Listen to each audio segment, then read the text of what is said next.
ஜகத் அதிபதிக்கே எல்லாம் இருக்கணும் இல்லையா? அதனால தான் பெருமாள் எழும்போது புறப்பாடு ஆகும்போது குடை சாற்றுகிறார்கள். மேலும் அந்த குடை ஆதிசேஷனுடைய ஸ்வரூபமாக இருக்கார். ஆதிசேஷன் பெருமாள் எங்கே சென்றாலும் அவர் கூடயே இருப்பார். ஆதிசேஷன் மாதிரி பெருமாளுக்கு கைங்கரியம் பண்ணக்கூடிய ஒருத்தர் இல்லை.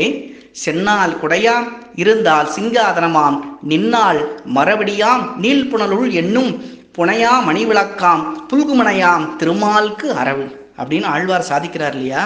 அதே போல ஆதிசேஷனுடைய ஸ்வரூபமாயே அந்த குடை இருக்குது. கிருஷ்ணாவதாரத்திலே பெருமாள் அவதாரம் பண்ணி ஒரு இடத்திலிருந்து இன்னொரு இடத்திற்கு செல்லுங்கால் அந்த ஆதிசேஷனே குடையாக சாதிச்சார் இல்லையா?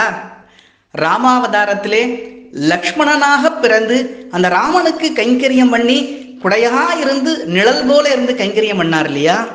அதே போல பெருமாள் எல்லா பெருமாள் கோவில்லையும் உற்சவத்தின் போதோ பெருமாள் வெளியில எழுந்தருளும் போதோ அந்த ராஜா அப்படிங்கிறதுனாலையும் அந்த பெருமாளுடைய திருமேனியை காக்கணுங்கிறதுனாலையும் அந்த ஆதிசேஷனே அந்த குடையினுடைய ஸ்வரூபமா இருக்கா.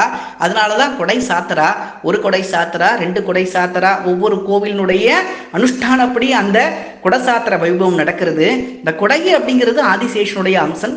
பெருமாளுடைய திருமேனியை ஆதிசேஷன் காப்பதாக ஐதீகம்.